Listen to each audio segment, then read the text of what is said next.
this year is moving to a close. We have so many traditions that you guys do as 8th graders, and we wanted to make sure that we keep those traditions alive even though they might look a little different. So one of those traditions is tie-dyeing a shirt in 8th grade science, like the one I'm wearing. Oh my gosh, model break. Interior crocodile alligator. I drive a Chevrolet movie theater. Interior crocodile alligator. Anyways, we know I'm extra and we know that 100% had to be done. But I want to give you some background information on how this whole tie-dye tradition got started at South Seminole. Way back when Miss Stalker was a student in high school, she actually made a tie-dye shirt. And it happened to be this one. This experience was so memorable to me, and it was something that had a lasting impression on me, and it's something that obviously I still have and I still keep it, and every time I see this shirt I think back to those memories. So we wanted to create the same lasting impression and something that can hold on to those memories as well. So that's where tie-dyeing came into play. This year for our tie-dyeing project, I am gonna show you 3 different ways that you can at-home tie-dye. So our first one, this one you've probably seen all over social media. I think it's so cool that tie-dyeing has become a trend, especially during this social distancing process.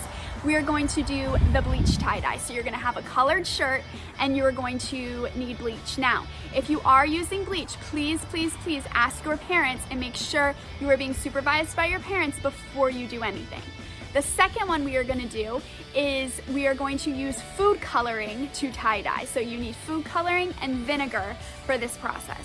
And the third one, we're gonna do the traditional kit tie-dye that you buy at any craft store, Walmart, Target, any store like that. I'm excited, tie-dyeing with Miss Stalker.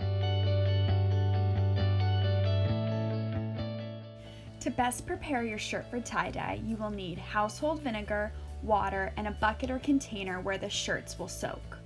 You will mix equal parts of vinegar with water. For example, if you pour 2 cups of water into your bucket, then you will need 2 cups of vinegar. Let your shirt sit in the solution for at least 20 minutes. If you do not have vinegar, it's okay. Still pre-wash your shirt in water.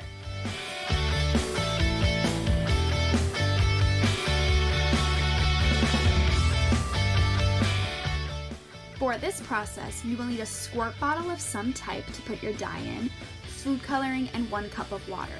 Since I didn't have a bottle like this around the house, I decided to make my own out of a water bottle. Reuse and recycle. Once your container for your dye is ready, carefully pour in 1 cup of water. I used a funnel, but you don't have to.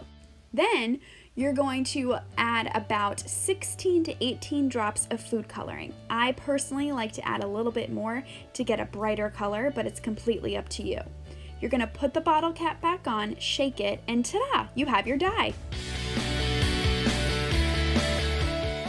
For this design, we are doing the classic spiral, which happens to be my absolute favorite. You will need a pre-washed shirt, a fork, this is optional, rubber bands or hair ties. Once you decide where you want your spiral to be placed on your shirt, place your fork there and twirl it like you're twirling pasta. Then you're going to gather the ends so it somewhat resembles a circle. You're going to take your rubber bands and carefully wrap them around the shirt while still maintaining the shape. This is easier with 4 hands, so if you have someone to help you out, that's perfect. If not, it's still okay. Remember, the rubber bands are just there to hold the shirt in place. So I tend to use about 4, but it's completely up to you how many you want to use. Once this process is done, you are ready to start tie-dyeing. Now the real fun begins. I 100%, no 1000% recommend you do this outside, as it does get really messy. I used a glass bowl and a cooking rack to place my shirt on. Now it's time to add your dye. You will start with 1 triangular section at a time. Don't worry if the dye goes out of the rubber band section. It's going to happen and it's going to be okay. Then you are going to do the same thing on the opposite side. Make sure that you are getting the dye between the folds of the shirt, especially if you don't want a lot of white. You will repeat the same process with the rest of the colors you are using. I am only using 3 colors, as when they mix together, they will make new colors. For example, the blue and yellow, when they're mixed together, they make green. So if you don't want a specific color on your shirt, don't place them next to each other. Once you are done with one side of your shirt, don't forget to flip it over and add dye to the other side. Since it's the same process on this side, I'm going to fast forward it a little bit. As you are doing this, I want you to remember that the true science behind tie-dye is that there is no science. You are truly creating a one-of-a-kind product that you will love, so have an open mind. When you are satisfied with your product, you will need a plastic bag. Even a grocery bag will work. Carefully place your shirt in the bag. Let your shirt sit for at least 4 hours, but the longer the dye can sit and bond to the fabric on the shirt, the better.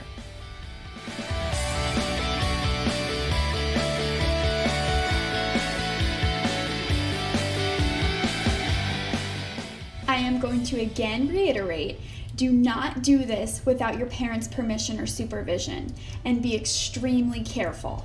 For this, make sure you have gloves, a squirt bottle of some type to put your dye in, 1 cup of water, and 1 cup of bleach. You will carefully pour in the water and bleach into your container. Mix it up and you're ready to go.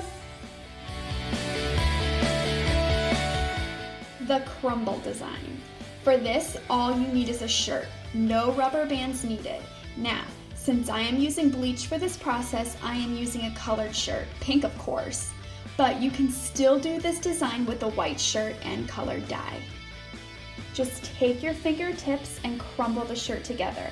There is no specific method, just bring it all together. Then you are ready to start tie-dyeing. Now, you're just gonna take your dye and squeeze it on there.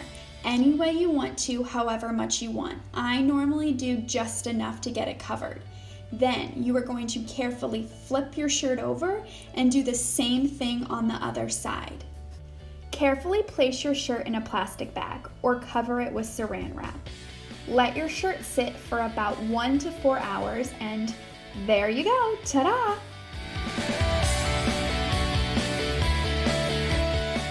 The preparation process is super simple.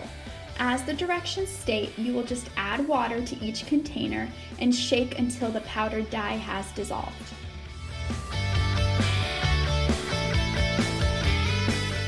The bullseye design. You will need a basic pre-soaked white cotton shirt and rubber bands. Start with your shirt flat on your surface. First, figure out where you want to put the center of your bullseye. Pinch the shirt and pull straight up.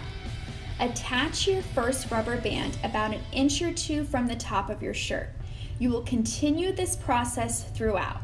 How many rubber bands you add is completely up to you and how many sections you want.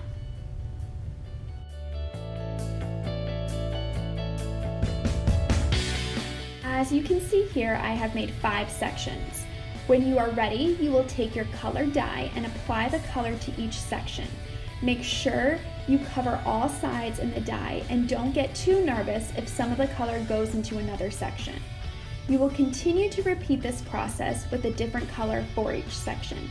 I am going to fast forward a little as by now I think you get the concept.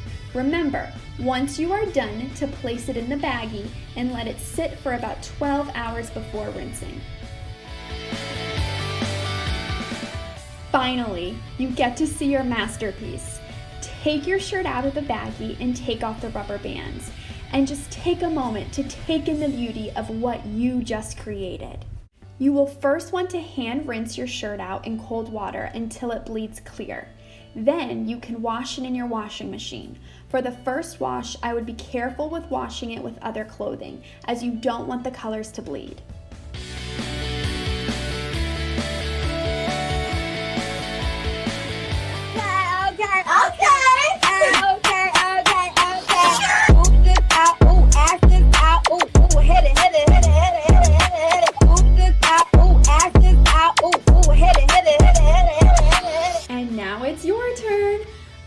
cannot wait to see what you guys create. Please, please, please, if you can, remember to share it with me. Love you all.